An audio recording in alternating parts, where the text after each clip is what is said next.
अधिवक्ताओं के सम्मान में पंकज पराशर मैदान में। पंकज पराशर ने जनसंपर्क कर मांगे वोट। पंकज पराशर हैं अध्यक्ष पद प्रत्याशी। झांसी में तहसील बार संघ का चुनाव आगामी 19 अक्टूबर को होना है।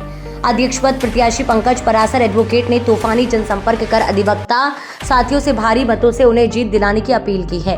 पंकज पराशर ने चुनावी घोषणा पत्र भी जारी किया है, जिसमें उन्होंने कहा है कि अधिवक्ता गणों के लिए स्थायी तौर पर भवन का निर्माण कराने का प्रयास कराएंगे। सभी सम्मानित अधिवक्ताओं को बैठने के लिए 50-60 कुर्सियों की व्यवस्था करेंगे। अधिवक्ता गणों को मनोरंजन एवं समाचार सुनने एवं देखने के लिए LCD की व्यवस्था करेंगे। अधिवक्ता गणों के लिए फ्रिज की व्यवस्था बार भवन में की जाएगी। तहसील बार भवन में कैमरे व वाईफाई की व्यवस्था की जाएगी। तहसीलदार भवन में बड़ा कूलर व पंखों की व्यवस्था भी की जाएगी। अधिवक्ता गणों के लिए सुख एवं दुख में जो भी आर्थिक मदद होगी वह मेरे द्वारा तुरंत की जाएगी। सभी सीनियर अधिवक्ता गणों का सम्मान मेरे द्वारा किया जाएगा।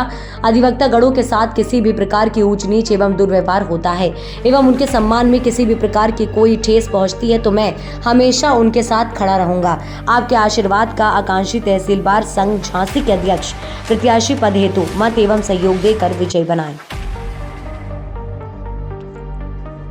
नाम है आपका? लक्ष्मण प्रसाद शर्मा एडवोकेट। आपके पास अभी अध्यक्ष को पद था? 8 साल से था। अब आपने अध्यक्ष पद का इस्तीफा दिया है, आपके यहाँ चुनाव लगभग आगे आने वाला है, किस तरह से चुनाव को देख रहे हैं? भैया हम तो संघर्षशील नेता लोग चुनाव लड़ रहे हैं, तो संघर्षशील तरह से देख रहे हैं। नहीं, अध्यक्ष पद के लिए 2 लोगों की दावेदारी है। हाँ, कौन मजबूत दिखाई दे रहा है? 2 लोगों के बीच में है, लेकिन हम तो ही पंकज पराशर के लिए कर रहे हैं, और कौन क्या है मैं नहीं मालूम। क्या चाहते हैं आप नए अध्यक्ष से? हम अध्यक्ष से क्या चाहते हैं? ऐसा वकील आज जो समस्या तमाम यहाँ पे समस्या रहती है वकीलों की, आप भी अध्यक्ष रह चुके हैं, तो जो नया अध्यक्ष चुन के आएगा तो उससे आप क्या अपेक्षा? जो उसके सामने समस्या है वो उसको स्वयं दूर करे, वो सक्षम है उसके लिए। कौन सी? आर्थिक रूप से मजबूत है इसलिए उनका साथ दे रहे हैं। क्या पंकज जी आर्थिक रूप से मजबूत है? नहीं, हम पंकज जी का आर्थिक मजबूत नहीं है। एक युवा व्यक्तित्व है, संघर्षशील है, और पहले भी पदों पे रह चुके हैं, उन्हें कार्य करने का अनुभव है। इसलिए तहसील की क्या मुख्य समस्या है अभी प्रेजेंट टाइम में? तहसील की हमारे साथ तो कोई समस्या नहीं है। मेरा नाम है रमेश चंद पाखरे एडवोकेट। रमेश जी, चुनाव चल रहा है यहाँ तहसील का, कैसे देख रहे हैं चुनाव को? भाई चुनाव अच्छी बात है, चलना चाहिए, और काफ़ी समय से झांसी तहसील बार एसोसिएशन का चुनाव हुआ नहीं है। उसका संगठन पहले से तो मजबूत रहा, आज भी है, लेकिन चुनाव प्रक्रिया के मामले में जो रुकावट आई थी उसको ध्यान में रखते हुए जो तहसील बार एसोसिएशन के अधिवक्ता गणों ने इस संगठन को मजबूत करने के लिए बीड़ा उठाया है, उसके हिसाब से चुनाव होना अति आवश्यक है। नया अध्यक्ष से क्या अपेक्षा है आप? नया अध्यक्ष जो भी आए, अपेक्षा ये है कि वो अपनी कार्यशैली और अधिवक्ता गणों की और गणमान्य लोगों की स्थितियों में अपने कार्य को सुचारू रूप से सही स्थिति में लाने का प्रयास करे, और जो वकीलों की एक पहचान है उस पहचान को बरकरार रखने के लिए उनका ये फर्ज बनता है कि वो अपनी पोजीशन को ध्यान में रखते हुए सारे वकीलों को एक समझ के अपने कर्तव्य को पूरा करें। आपको क्या लगता है कि ऐसे जो अध्यक्ष पद पर 2 लोग चुनाव लड़ रहे हैं, कौन इस पे खरा बैठेगा?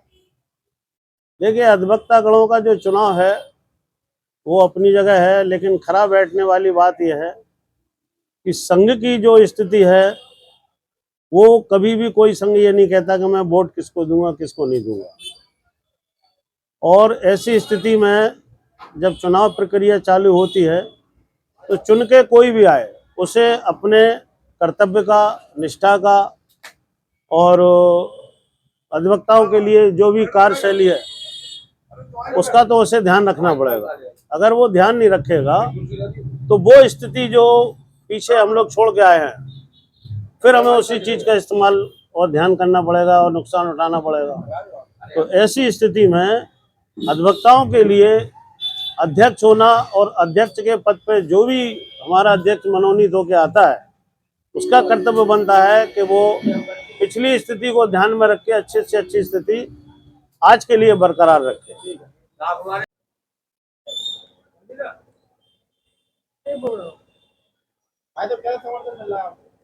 बढ़िया भैया, वैसे तो पहले निर्विरोध हो रहे थे, अभी सीनियर अधिवक्ताओं का, हमारे जूनियर छोटे भाई साथियों का, बढ़िया सभी लोग, उन्हीं लोगों ने खड़ा करवाया था।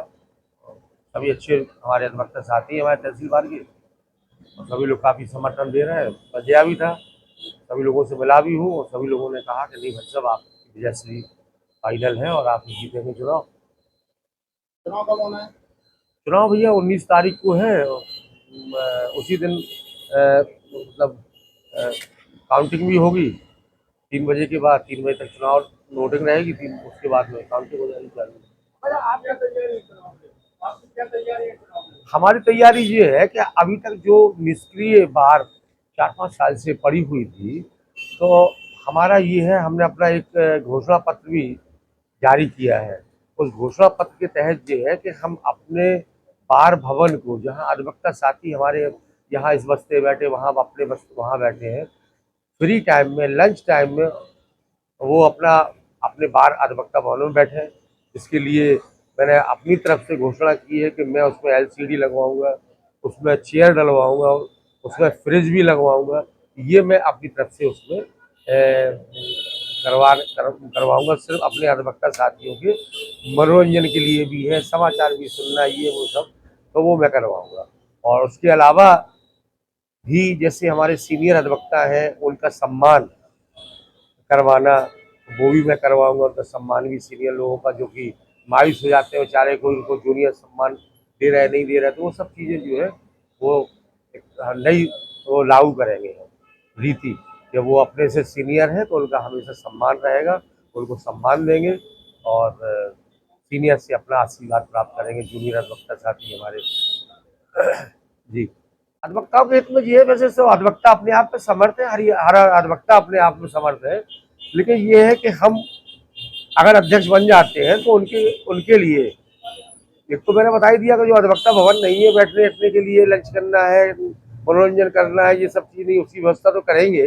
इसके अलावा भी कभी कुछ उनके साथ, भगवान न करे, कभी दुख सुख कोई पड़ता है तो उसमें मैं उनके साथ तुरंत कंधे से कंधा लगा के चलूँगा। और इसके अलावा उनकी जो भी समस्याएं आर्थिक रूप से अगर कोई आती है तो मैं अवलंब उसकी व्यवस्था करूँगा।